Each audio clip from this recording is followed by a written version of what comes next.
तो आए बच्चों, देखिए इसके पहले हम 7.1 8 क्लास का बना चुके हैं। ये क्या पढ़ना हम लोग को? 8 क्लास का वर्ग 8 का हमको पढ़ना है 7.2 मैथ।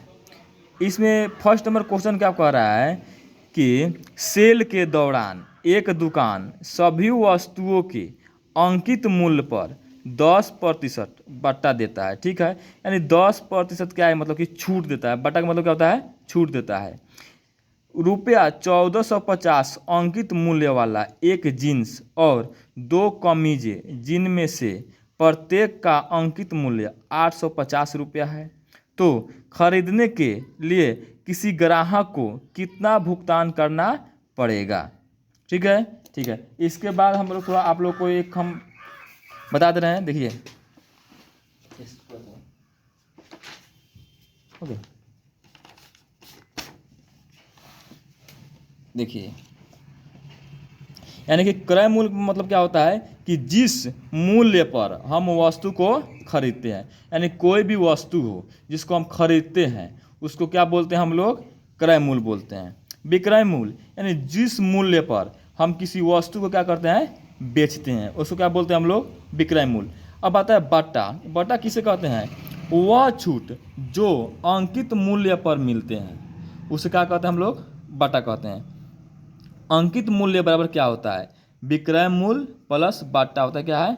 अंकित मूल्य होता है। उसके बाद क्या है कि बिक्री कर सहित मूल्य मतलब क्या होता है? इसका क्या होता है कि विक्रय मूल्य प्लस टैक्स यानी कर होता है। ठीक है, अब इसको समझाएंगे हम इसमें। देखिए यानी कि हम किसी दुकान पर जा रहे हैं, कोई वस्तु सामान खरीदते हैं, तो उसमें कहता है कि 10% लेस है, 20% लेस है, तो वही क्या कहलाता है? हमारा बाटा कहलाता है। क्या कहलाता है? बाटा कहलाता है। देखिए तब लिखेंगे सबसे पहले कि सभी वस्तुओं पर बाटा कितना पड़ता है? 10% का। ठीक है, उसके बाद देखेंगे जीन्स का अंकित मूल्य कितना है, तो जीन्स का अंकित मूल्य है 1450 रुपये। ठीक है, उसके बाद कितना है? प्रत्येक कमीज, यानी प्रत्येक कमीज हम इसलिए लिख रहे हैं क्योंकि इसमें 2 कमीज दिया गया है। क्या है? 2 कमीज दिया गया है। तो प्रत्येक कमीज का अंकित मूल्य कितना हो गया?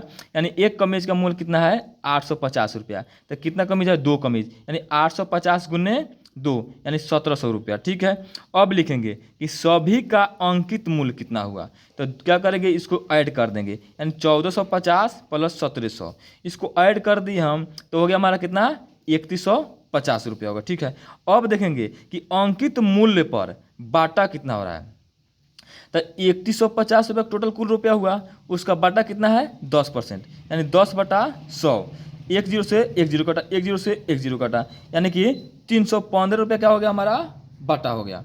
अब देखिए तो अब 315 रुपया कितना हो गया हम लोग का? छूट हो गया। तो यानी अंकित मूल्य कितना था हम लोग का? 3150 रुपया। छूट कितना हो गया हम लोग को? 315 रुपया। तो अब लिखेंगे कि ग्राहक को भुगतान की गई राशि मतलब कितना भुगतान मतलब करना पड़ेगा, ग्राहक को दुकानदार को कितना रुपया देना पड़ेगा। तो हम क्या करेंगे? 3150 में से जो छूट है 315 रुपये क्या करेंगे? घटा देंगे, यानी कि 3150 माइनस 315 रुपया, यानी कि 2835 रुपया हमको क्या करने का अब ग्राहक को देना पड़ेगा। ठीक है, चलिए अब हम देखेंगे 2 नंबर क्वेश्चन। क्या है? 2 नंबर क्वेश्चन। ये भारी नहीं है, थोड़ा केवल ध्यान लगाना है। बोल रहा है क्या है कि एक टेलीविज़न का मूल्य 13,000 रुपया है। ठीक है, इस पर 12% की दर से बिक्री कर वसूला जाता है। अब आ गया 12% बिक्री कर का मतलब क्या होता है कि इतना तो उसका मूल्य है और साथ ही साथ में आपको 12% का जीएसटी भी भरना पड़ेगा। क्या है? जीएसटी भी डालना पड़ेगा, यानी ये तो मूल्य उसका अंकित मूल्य है और क्या है कि 12% को जीएसटी डालना है। ठीक है, यदि विनोद इस टीवी को खरीदता है, ठीक है, तो उसके द्वारा भुगतान की जाने वाली राशि ज्ञात हो करना। ठीक है, हम ज्ञात करते हैं। देखिए टीवी का पहले लिखेंगे क्रय मूल्य कितना है? ठीक है, 13,000 रुपये क्रय मूल्य है। उसके बाद बिक्री की दर यानी जीएसटी कितना है? 12%। तो 12% जीएसटी किसका होगा? जो हमारा क्रय मूल्य होगा उसी का ना होगा। तो पहले क्या करेंगे? पहले कर राशि हम पहले निकालेंगे, तो पहले कर राशि लिख दीजिए, यानी 13,000 का 12%, यानी 2 0 से 2 0 काटा। ठीक है, यानी 12 में 13 से गुना किए तो कितना हो गया?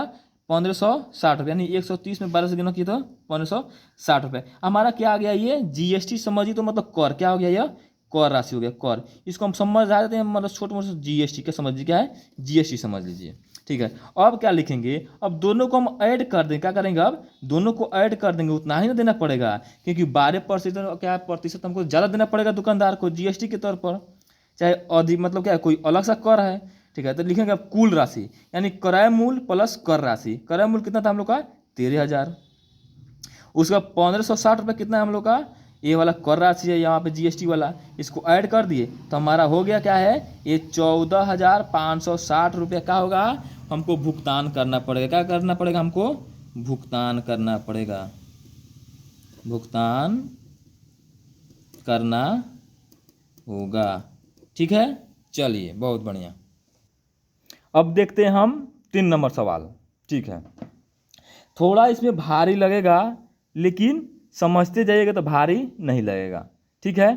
देखिए क्या होता है कि अरुण एक जोड़ी, एक लिखा है स्केटर्स, स्केटर्स उसको कहते हैं जिसको पहियादार जूता होता है, क्या है पहियादार जूता जो होता है, जिसको हम पहन कर चलते हैं तो इसमें अगर गिरने की ज़्यादा मतलब संभावना रहता है, तो इसमें नहीं पहना कीजिए जिसको जानकारी नहीं है, ठीक है।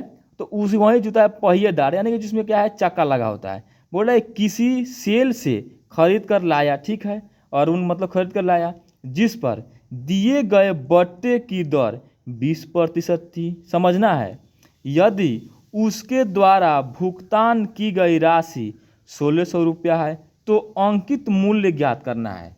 समझिएगा, इसके पहले हम बताए थे कि जो भी बट्टा आएगा वह क्या आएगा, हम लोग का जो छूट मिलता है वहीं। अब निकालना है हम लोग को अंकित मूल्य निकालना है, पहले हम लोग को विक्रय मूल्य निकालना था, अब निकालना अंकित मूल्य। तो ज़्यादा घबराना नहीं है, सीधा देखना है। लिखेंगे पहले कि पहिएदार जूते का विक्रय मूल्य कितना है, 1600 रुपया, ठीक है। बट्टे की दर कितना है, 20%, ठीक है। अंकित मूल्य निकालना है तो अंकित मूल्य का हम चिन्ह वाट देते हैं, ठीक है। अब एक आता है फॉर्मूला कि विक्रय मूल्य बराबर 100 माइनस बट्टे की दर बाटा 100 गुने अंकित मूल्य, ठीक है। इस पर करते जाएंगे, लिखेंगे 1600 लिख दिए, 100 माइनस बट्टे की दर कितना हम लोग का 20% है, 20% लिख दिए, बाटा में 100 है, बाटा में 100 है, ठीक है, लिख दिए। उसके बाद क्या हम लोग का अंकित मूल्य, अंकित मूल्य लिख दिए, ठीक है। उसके बाद देखिए 1600 बराबर 100 में से 20 घटाया तो हम कितना बचा हम लोग को 80 बचा, ठीक है। 100 गुने अंकित मूल्य, ठीक है, 1600। अब देखिए ऐसा ऐसा गुना हो गया, देखिएगा 1600 गुने 100 हो गया बराबर 80 गुने अंकित मूल्य हो गया। यहाँ तक समझ में आ गया होगा, ठीक है। अब ज़्यादा कुछ नहीं करना है, क्या करना है, अब देखिए ये 1600 गुने 100, अब ये जो गुना में है इधर क्या हो गया, बाटा में हो गया, ठीक है। अब क्या करेंगे, कटा दिए, 1 0 से 1 0 कट गया। अब 8 दूना 16 और 2 0, 200 हो गया, 200 में 10 गुने बराबर अंकित मूल्य, ठीक है। अब 200 में 10 से गुना किए तो क्या हो गया हमारा 2000 हो गया, क्या हो गया 2000, 2000 बराबर अंकित मूल्य। अतः हम लोग का अंकित मूल्य आ गया कितना 2000 रुपया, ठीक है। अब लिख देंगे कि अतः अंकित मूल्य कितना रुपया हो गया 2000 रुपया था। चलिए, तो हमें आशा है कि आप लोगों को समझ में आ गया होगा। अगर नहीं समझ में आया होगा तो ज़रूर बताइएगा, ठीक है। और जो भी आगे सवाल करना होगा कमेंट करके बताइएगा। धन्यवाद।